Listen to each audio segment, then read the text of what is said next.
supposed to be chocolate. We couldn't do anything else but chocolate.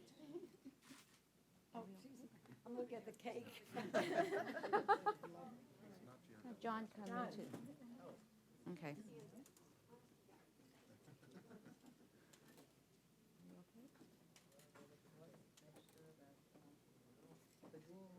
You have to be there. All right. I think we're all in place. Hello, everybody. Come on. We want to hear. This is a happy day.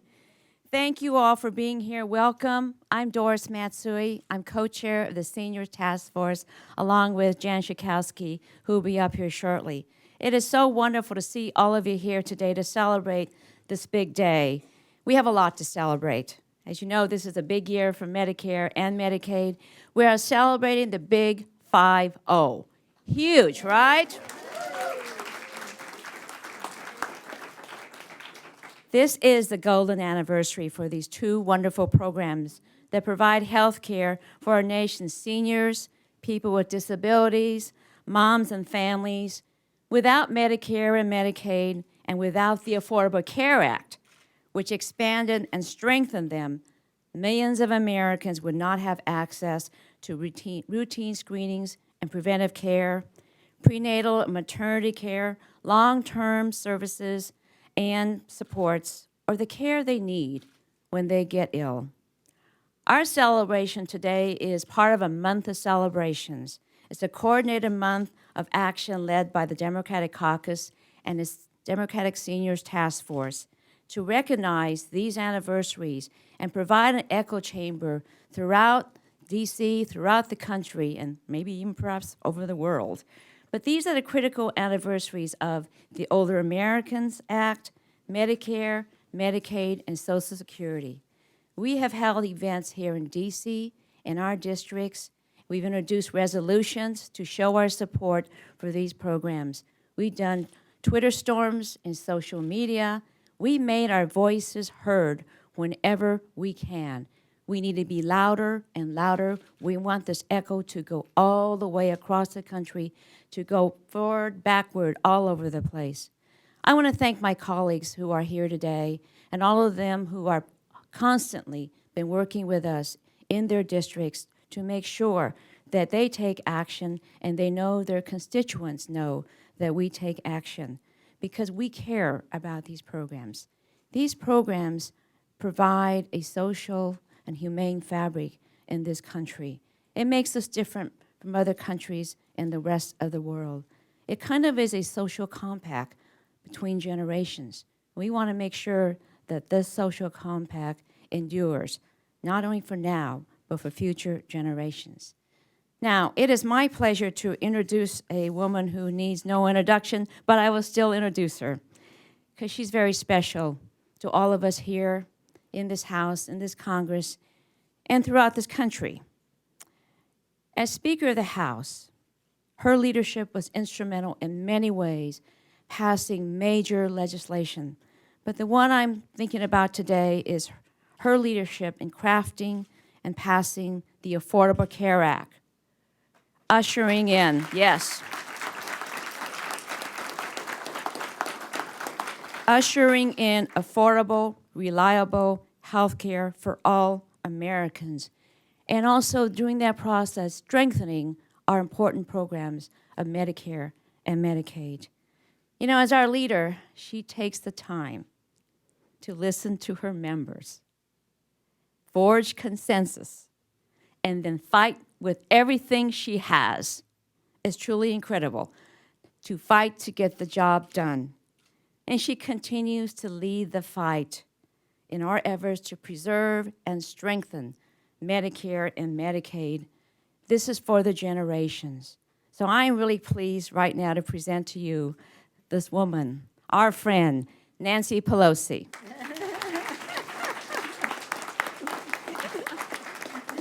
Good afternoon, everyone. As Doris was speaking, I was looking around the room to see if my daughter was here to hear those wonderful words.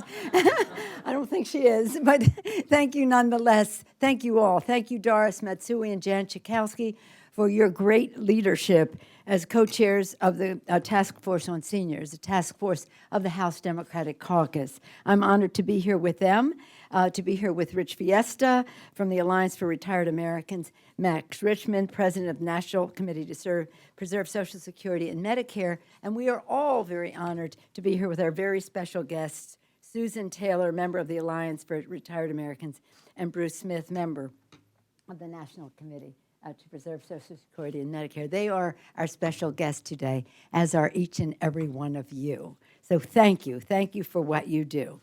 At the signing ceremony 50 years ago, President Johnson said, at the signing ceremony of Medicare and Medicaid, he said, "No longer will poor and older Americans be denied the miracle of modern medicine." He went on to say, "No longer will illness crush and destroy the savings that they have so carefully put away over a lifetime so that they might enjoy dignity in their later years. No longer will young families see their own incomes and their own hopes eaten away simply because they are carrying out their deep moral obligation to their parents and to their uncles and to their aunts." Yet, and as we go into this election year, we see candidates for president talking about wanting to phase out Medicare. Isn't that a bad idea? We are not for that.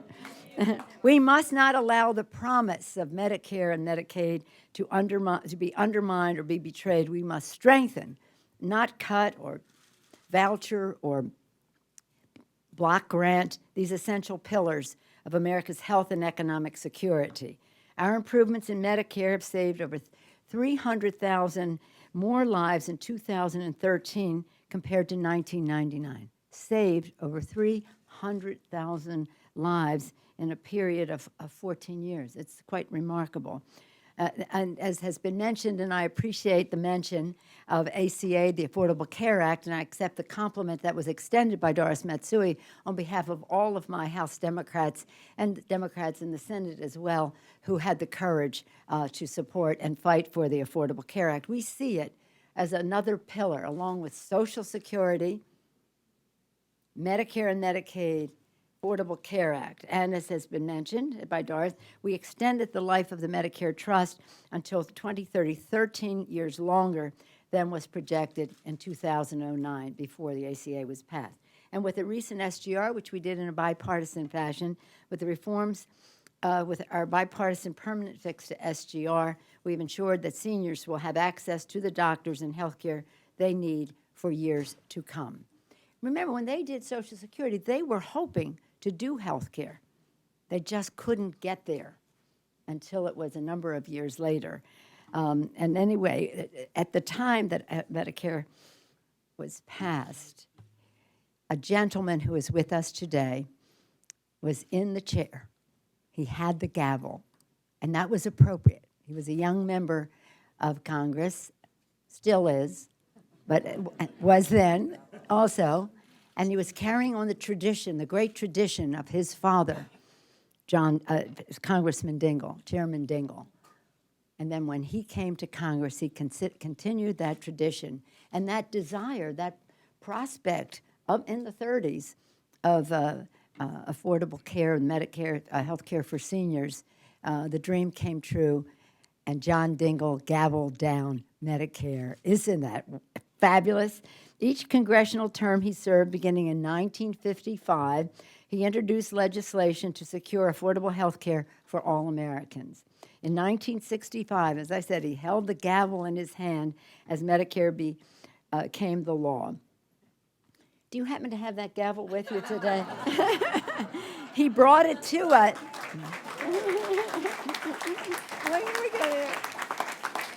In 2010, more than a half a century later, it was my privilege to hold that same gavel in my hand as we passed the Affordable Care Act. Now it is my privilege to introduce the Dean, as his license plate said, the great Chairman John Dingell.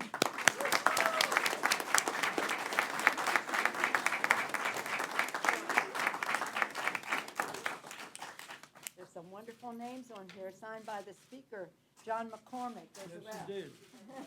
And I've got one signed by you, Nancy, of which I am very proud. We didn't do it till Nancy got here. Thank you, Nancy. Thank you, Mr. Chair. And thank you to all my colleagues and all my friends. And thank you, all of you, my dear friends out there, and all of our friends around the United States. We did it. Congratulations. Now I want to see a smile or two. Can we get a smile? Great big smile. Turn and shake hands with the guy next to you. We did it. I want to see some real enthusiasm. This didn't happen. It was hard, damned work. And they fought us all the way. There, you used to hear the statement, save your Confederate money, the South will rise again. Well, it ain't gonna. But I will tell you one thing. Save your mail that you got telling us to keep our government's hands off Medicare. Because you're going to find that these nasty, evil-minded Republicans are out to destroy Medicare, Social Security. And they're still bragging about what they did. Well, we stuffed it down their throat. And this is the gavel that was there when we did it years ago. Celebrate, be happy. Understand that you have done something which is good, not for you or me or us or the people in this room or the seniors, but for the whole country. And they owe us a debt, and we owe them a debt.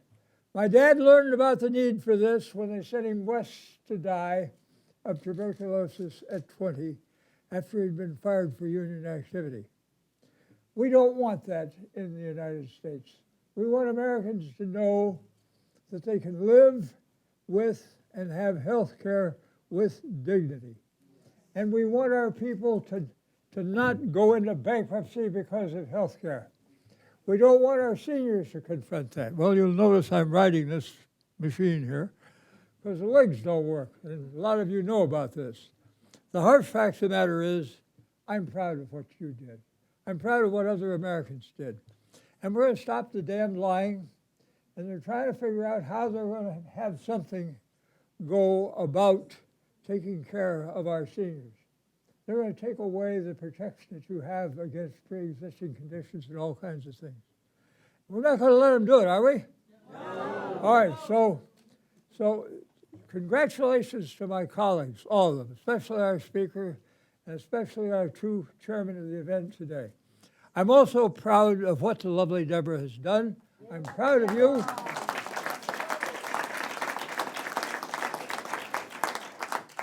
And so now get out there and let's tear them up. We're going to win all of the fights that are before us.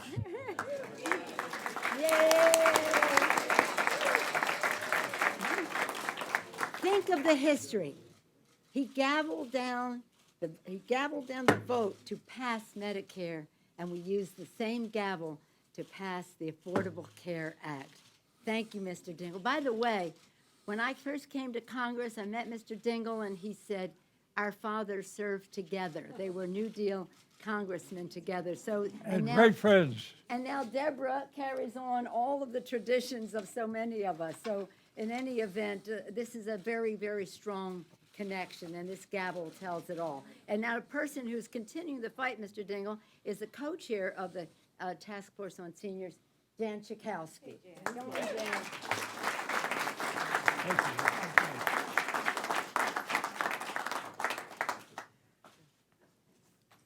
Well, I am so proud to be here today. Thank you, all of you, for coming. I am Jan Schakowsky from the 9th Congressional District, and with Doris Matsui, co-chair of the Seniors Task Force of the Democratic Caucus. And I want to thank my colleagues for joining us here today. I want to acknowledge our whip, Steny Hoyer, who just came in. Let's give him a round of applause. And standing with us today, Judy Chu, Debbie Dingell, Frank Pallone, Paul Tonko, Lucille Roybal-Allard. Let's hear it for them. Thank you. Did I miss somebody? And Sherry Bustos. Sorry, Sherry. Okay, and Jerry McNerney from Thank you. Okay, so virtually every family in America either has relied, will rely on Medicare or Medicaid, my family included. I am very proud to carry my Medicare card. It's an honor, and it's so meaningful today to have John Dingell here with us. Thank you so much, John. It's really, really a pleasure. So we have a new member of the Medicare Club here with us today, and I want to call up Paul Schwartz, who just turned, and happy birthday to you, 65. So, Paul, now I don't want to suggest that Paul try and take this card to his doctor, but here is your Medicare card for today's celebration. So why don't you wait for the real card before you go to the doctor's office, but we want to congratulate you. Thank you very much. And this proves you can have your cake. It too. Paul, thank you, Paul. And Paul is representative of one of the 10,000. I asked my constituents to share with me their views, and here's what I heard from Rhoda, who described Medicare and Medicaid as two heroes in her mother's life. Quote, I shudder to think what my mom's last months would have been like without Medicare and Medicaid. She could not afford private care. My sister lived a distance away, and my own small house has stairs and many tight spaces my mom could. She would have been bedbound and very unhappy if she had to stay with me. Medicare and Medicaid made all the difference. To one old and dying lady, her children and her grandchildren, everyone deserves basic and decent care in their last days. Please don't take this away from the many others like my mom who also deserve a good life all the way to the end.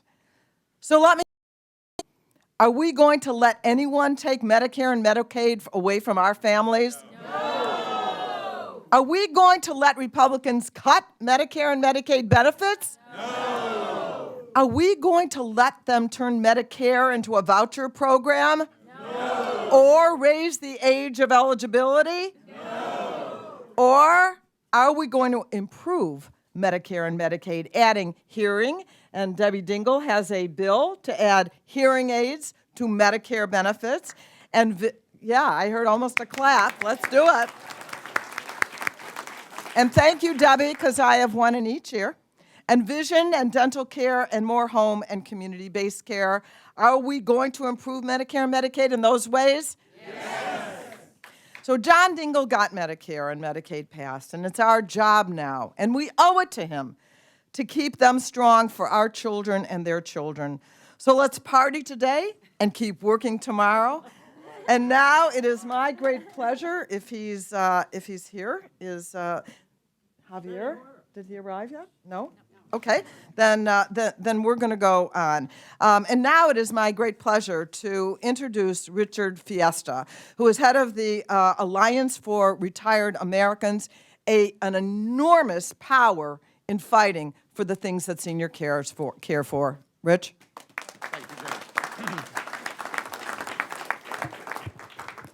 Thank you, and it's so great to be here with so many champions of Medicare and Medicaid.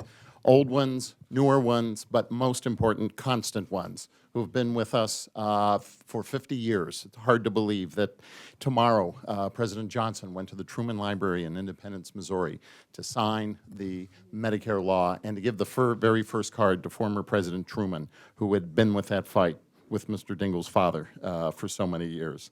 But it's taken then and now committed grassroots efforts.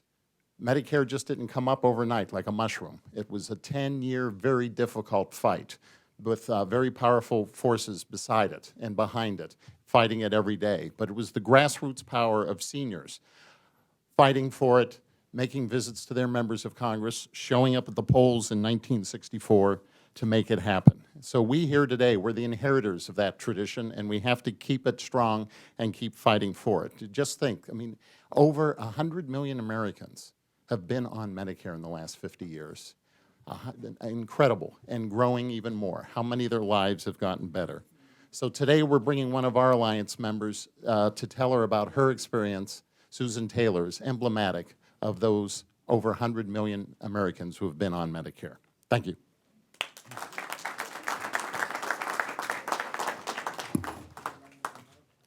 Good afternoon. My name is Susan Taylor, and I'm here today on behalf of the Alliance for Retired Americans. This is a joyful day for seniors in America. After nearly half a century, Medicare has a lot to be proud of. Thanks to Medicare, millions of older Americans can have a more secure retirement without medical expenses that could ruin them and their families. I worked for United and contributed to Medicare for 36 years. I am currently on Medicare and have been for 3 years, and I'm still contributing to Medicare through Social Security payments as well as withdrawals from my payroll deductions. I have benefited most from the preventive care that Medicare now provides. I have other family members who are also on Medicare and who rely upon it. One of them is my brother, who used to be a truck driver. He has had 5 heart attacks, and his heart functions at only 30% of a normal heart. He lost his job due to heart problems, and my family has had to cover his medical expenses. Prior to Medicare, my family was paying $250 a month for his medications. Now, he's been on Medicare for 2 years, and his health costs are dramatically lower. My family gets tremendous peace of mind from knowing that Medicare is there for all of us. We worked all of our lives to earn our benefits in retirement, and workers should be very concerned over the drastic changes some of our elected officials now want to make that would threaten the dream we all have for a safe and secure retirement, including cuts to Medicare. When I hear politicians say that we need to cut benefits or that we can't afford Medicare anymore, I think about what that would mean to my family and to others and their ability to make ends meet. Instead, I believe we need to strengthen the program and to make sure that it is there for our children and our grandchildren. Happy anniversary, Medicare. Thank you all very much. And I would just like to add one thing and say thank you to all the representatives that are here today who have tirelessly fought for the vital lifeline of Medicare for the middle class. Thank you.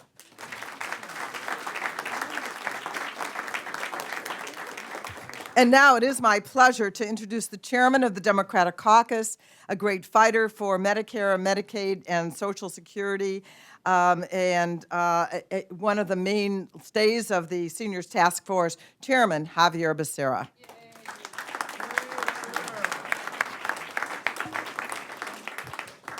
Well, it's great to see so many of you here, and to Jan Schakowsky and Doris Matsui, our leaders when it comes to seniors issues on the Seniors Task Force for the Democratic Caucus. Thank you every day for what you do. To our leader, Nancy Pelosi, who led the fight to make sure that we were able to not only extend health care to younger folks, working adults, but under the Affordable Care Act, today a senior can go and get preventative health care with no copay. Today, a senior doesn't have to worry so much about that donut hole when it comes to paying for prescription drug medicine. And so we have seen champions day in, day out on the Democratic side, and I'm very proud to stand here as someone who has watched the work of people like Jan Schakowsky, Doris Matsui, Nancy Pelosi, and all of my colleagues who are here today. But I think it's important for us to recognize something. A lot of Americans today still have a lot of anxiety.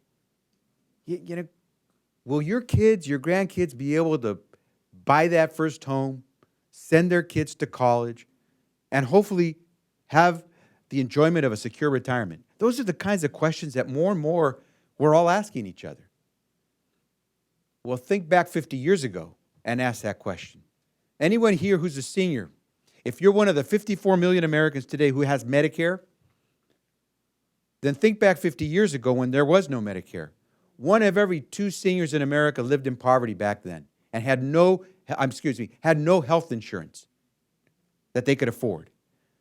Today, because of Medicare, that 50% level of seniors without health insurance is down to 2%.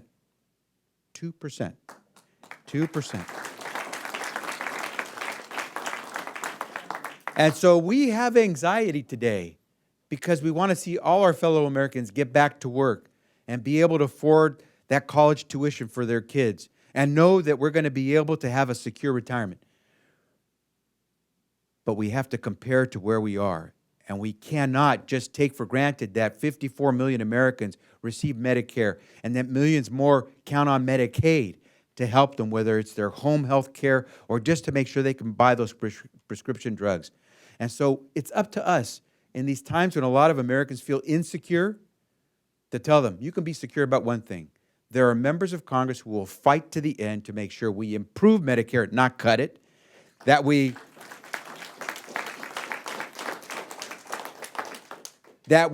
protect Medicaid, not cut it. And then at the end of the day, we're going to fight to make sure that whether you're a senior or starting your first year at work, the way my daughter, who just graduated from college, is beginning her first days of work. This is her first week of work in New York City, working with the district attorney's office in New York City as a paralegal after graduating from college. I want to make sure that just like you have that security of knowing you've got Medicare or Medicaid, that my daughter, should she ever find herself at the point of retirement, can say, I got my secure retirement. I have my Medicare. And there were the people in this room who made the fight to make sure that when she reaches her retirement age, she has her Medicare and her Medicaid available to her. Thank you for the fight you're making. It's just 50 years.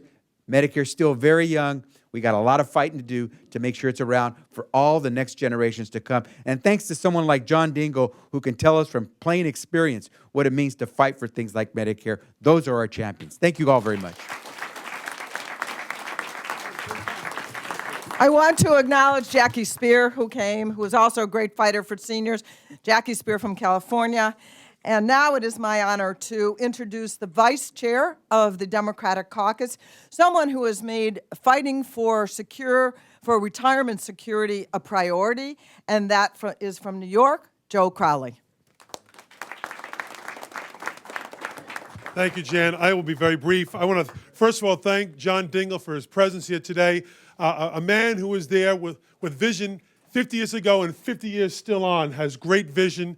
The men and women who were his colleagues back then, our president back 50 years ago, our president back 80 years ago, they all had something in common. They were all Democrats. I don't know if he's mentioned that today.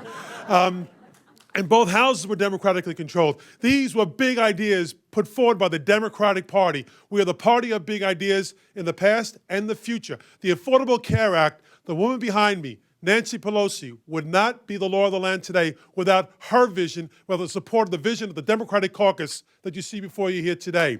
That's what we stand for.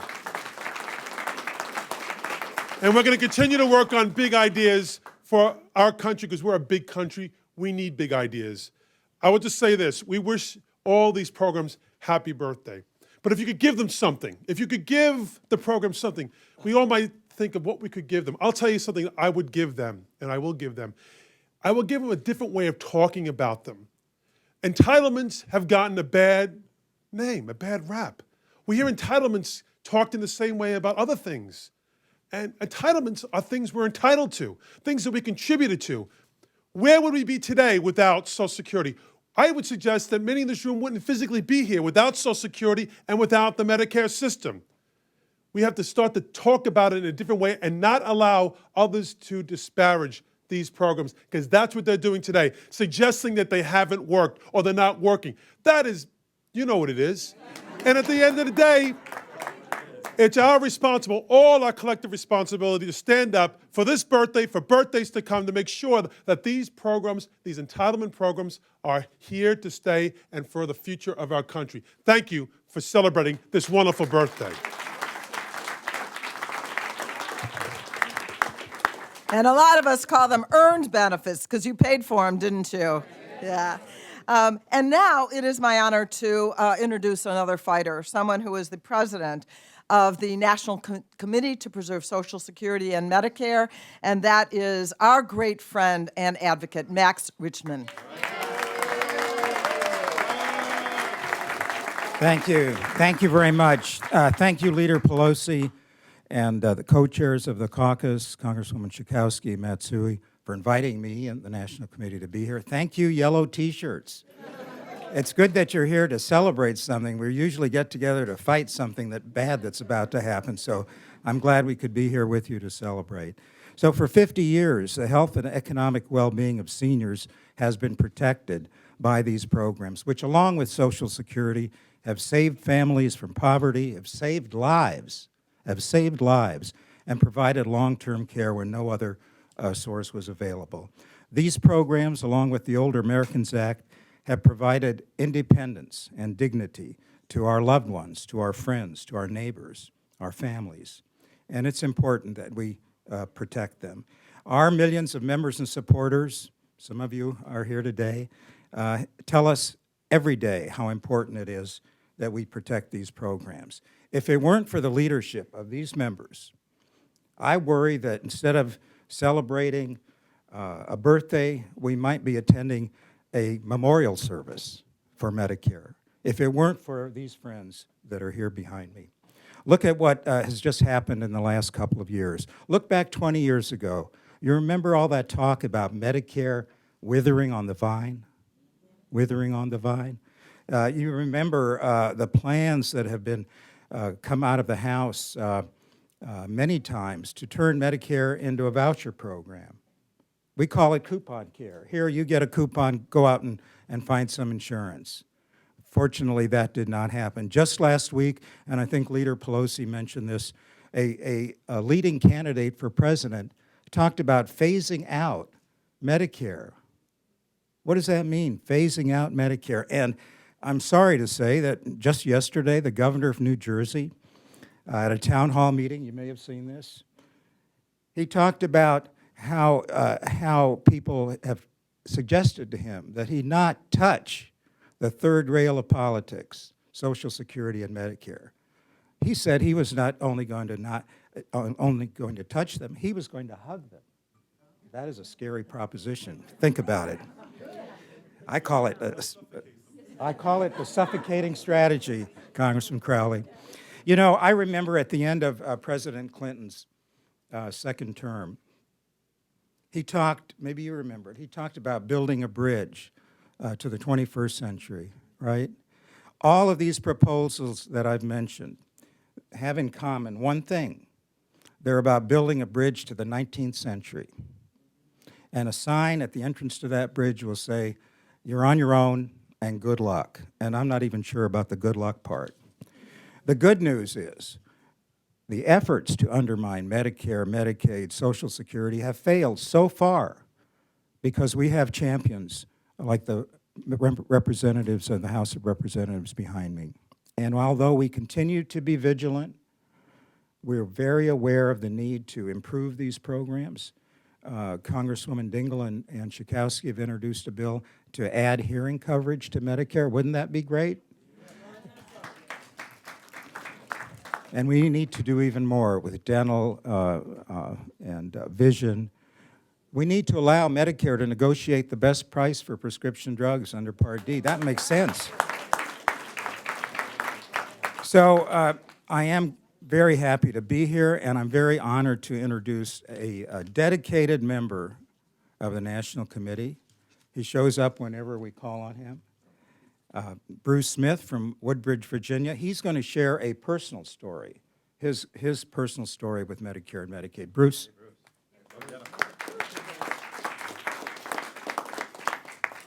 Good afternoon.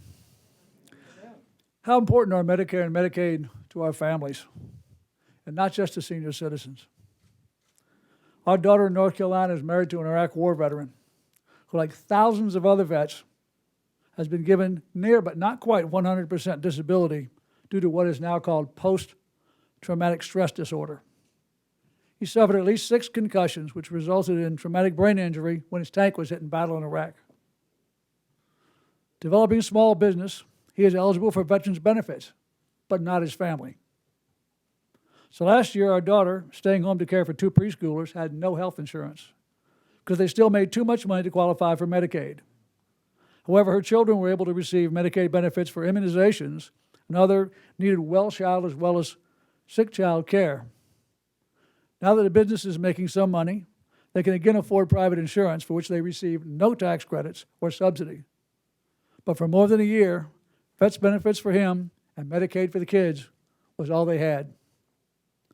Social Security, Medicare, and Medicaid are critically important to protecting and preserving the health and welfare of millions of working people and their families in the United States. They should be strengthened so they will be there for those who need them now and in the future.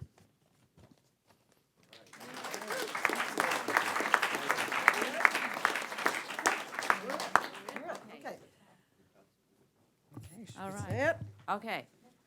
Happy anniversary, Medicare and Medicaid. We're going to cut the cake. John Dingell.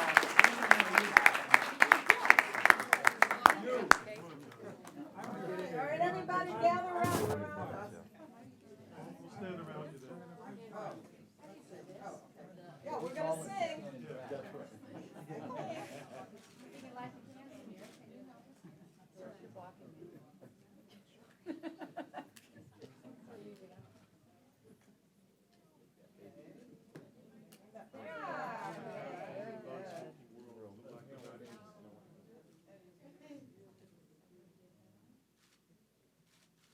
Are we ready?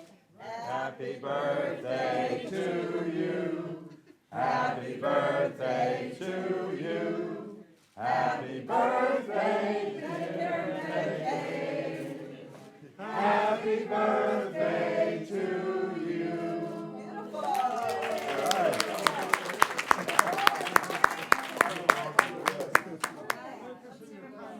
Okay, well, let's take them out.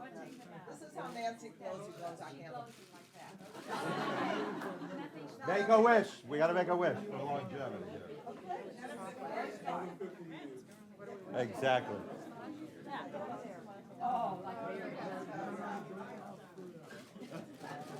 Hearing and vision benefits. Okay, we'll turn it over. Seniors first. We're in the back of the line over there. Probably better off.